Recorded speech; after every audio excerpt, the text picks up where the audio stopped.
મોરબીને મહાનગર બનાવવા માટેના પ્રસ્તાવ ઘણા સમયથી મુકાયેલો હતો, ત્યારે મોરબી નગરપાલિકાને મહાનગરપાલિકા તરીકે સત્તાવાર રીતે જાહેરાત કરવામાં આવી છે। ત્યારે લોકો આ નિર્ણયને વધાવી રહ્યા છે અને આના થકી મોરબીની સૌથી મોટી સમસ્યા ટ્રાફિક અને સાંકડા રોડ રસ્તાનું પણ નિવારણ થશે અને સારી પ્રાથમિક સુવિધાઓ મળી રહેશે તેવી આશા વ્યક્ત કરાઈ છે। સિરામિક નગરીને સૌરાષ્ટ્રના પેરિસનું બિરુદ પાછું મળે તેવી સુવિધાઓ મળે તેવી આશા વ્યક્ત કરવામાં આવી છે। Vinod Bhalja, Morbi ceramic association president. આજે કેબિનેટ બેઠકની અંદર મોરબીને મનપા તરીકે જાહેર કરવામાં આવેલું છે, તો મોરબીવાસી અને મોરબીના ઉદ્યોગકારો ઘણા સમયથી આની રાહ જોઈ રહ્યા હતા। આજે વર્ષના પહેલા જ દિવસે મોરબીને મહાનગરપાલિકા બનાવવામાં આવેલી એના લીધે આજે મોરબીના રહેવાસીઓ અને મોરબીના ઉદ્યોગકારો ખુશીનો આનંદ માણી રહ્યા છે। ખાસ જોવા જઈએ તો આજે મોરબી શહેરની અંદર જે રીતે કન્સ્ટ્રક્શન ચાલી રહ્યા છે કે રોડ રસ્તા અને ટ્રાફિકની જે સમસ્યા છે આ મોટી સમસ્યા છે, કારણ કે મોરબી છે એ સિરામિક ઉદ્યોગ અને બીજા ઘણા ઉદ્યોગો આવેલા છે। એટલે મોરબીની અંદર ઘણા સમયથી આ મહાનગરપાલિકાની જરૂર જ હતી અને આ સમયે જ્યારે મહાનગરપાલિકા ઝડપથી આ અત્યારે ડિક્લેર કરી છે અને ઝડપથી કાર્યરત થાય, કારણ કે અત્યારે મોરબી શહેરની અંદર જે પરિસ્થિતિ આપણે જોઈ રહ્યા છીએ એ પરિસ્થિતિની અંદર સારા કમિશનર આવી અને જે અત્યારે મોરબીને જે કાંઈ પ્રાથમિક જરૂરિયાત છે નાની મોટી એ જરૂરિયાતને ઝડપીમાં ઝડપી કાર્યરત કરે અને મોરબી શહેર એક સુંદર શહેર બને એવી આશા અમે રાખી રહ્યા છીએ। જગદીશભાઈ બામણિયા, સામાજિક કાર્યકર। એ સત્તાવાર જાહેરાત કરવામાં આવી છે તો સરકાર દ્વારા ખૂબ સરસ કહેવાય અને સરકારશ્રીનો અમે આભાર વ્યક્ત કરીએ છીએ।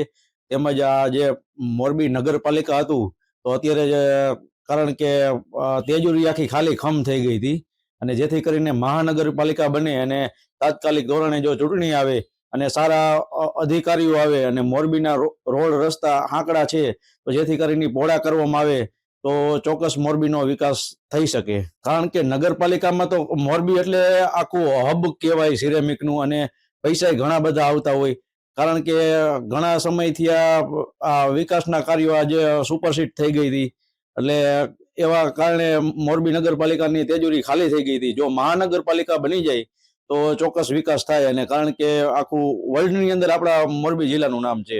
હું રિષિભ કૈલા, અધ્યક્ષ મોરબી શહેર ભારતીય જનતા પાર્ટી।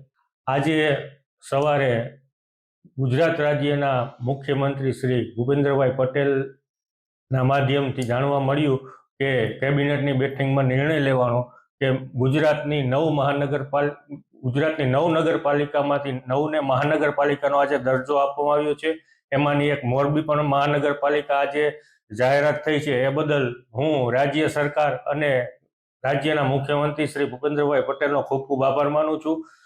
જેમ તમે કીધું કે ફાયદા શું થશે, તો મહાનગરપાલિકા થવાથી પહેલા તો એક પાયાની સુવિધામાં વધારો થશે।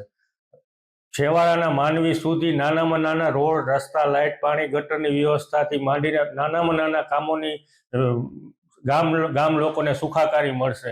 નવા ટીપી સ્કીમો આવશે જેનાથી વિકાસ વધારે થશે, બાગ બગીચાઓ આવશે, રોડ રસ્તા સારા થશે અને આ જે મોરબી વિશ્વનું ઔદ્યોગિક ક્ષેત્રે જે હબ ગણાય છે એમાં પણ હરણફાળ વિકાસ થશે અને વિશ્વમાં મોરબીનો ડંકો વાગશે, એમાં કોઈ બેમત નથી। આજના દિવસે મોરબીવાસીઓ જેમ ખુશીની લાગણી અનુભવે છે એમ ભારતીય જનતા પાર્ટી મોરબી પરિવાર તરફથી હું પણ આખા બધાને શુભેચ્છા આપું છું અને આગામી દિવસોમાં સાથે મળીને વિકાસ કરીએ।